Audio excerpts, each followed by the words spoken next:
The Scarecrow. There was an old farmer in America who owned the best farm in the area. Everybody said his crops were the best, and people came from all over to buy their goods from him. Whenever people asked him how he was able to grow such good crops, the old farmer would say it was all because of his scarecrow. "That old Scarecrow is the one I have to thank," said the farmer. "He makes sure no critters or pests come near my crops." The old farmer had built this scarecrow himself, and it was a fearsome sight. He spent months working on it to make it as scary as possible.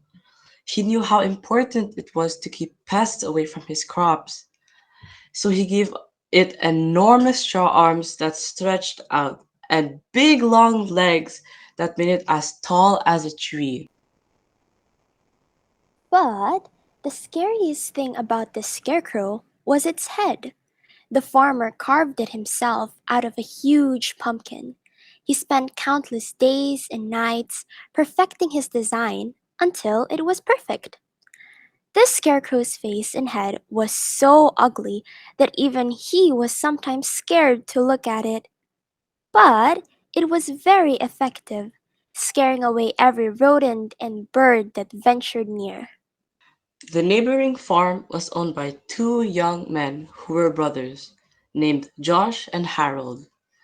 They were lazy and never did much work around the farm, which resulted in their crops being bad. They were jealous of the old farmer's success and were plotting against him. If they could drive him out of his business, they could take over his farm and make more money. So one night, the brothers decided to sneak onto the old farmer's land. They stole his prize scarecrow and brought it back to their own house, where they stuffed it into an old closet so nobody would ever find it. The next day, the farmer woke up to find his hideous scarecrow missing, and all his crops were being eaten by rats and crows. He fell to his knees and cried, knowing that his farm would soon be out of business. Meanwhile, the brothers Josh and Harold were watching from their own property and couldn't help laughing out loud when they saw the old man's tears of grief. Ha ha ha! Hearing the laughter, the old farmer came over and asked them if they knew what happened to his scarecrow. The brothers looked right in the eye and said, "I have no idea where his precious scarecrow might be. But you know I'll go out of business and have to sell my farm if I can't find my scarecrow," said the farmer. But the brothers just laughed. The old farmer walked slowly back to his house, his head hanging down in defeat and depression. That night, as Josh and Harold had trouble sleeping, not because they felt bad, but because they couldn't get the image of the scarecrow's horrible, twisted face out of their minds. They decided that they will never be able to sleep as long as that ugly pumpkin head was in their house. So they got up and dragged the scarecrow out of the closet. Harold smashed the scarecrow's head to pieces. The brothers swept the pumpkin head pieces and threw them in the trash.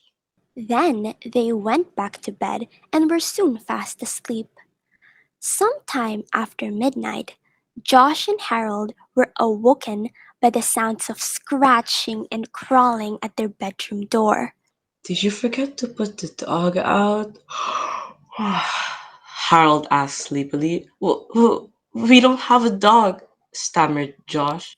The two brothers were frozen in fear and could only look with horror as they see the scarecrow.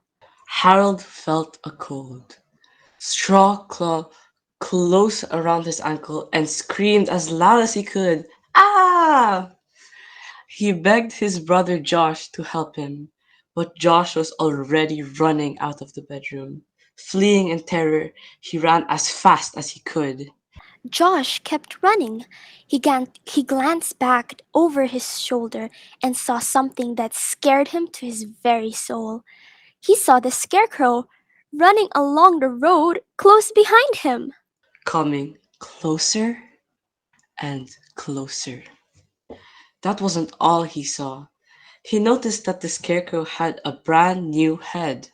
And it looked a lot like Harold. Ah! Josh shouted as he woke up from his sleep.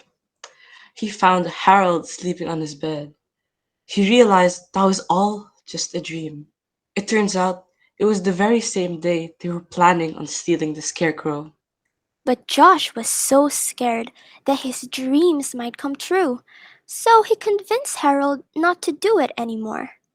Harold and Josh then decided to work hard to make their farm beautiful again instead of trying to ruin someone else's success. Goodbye.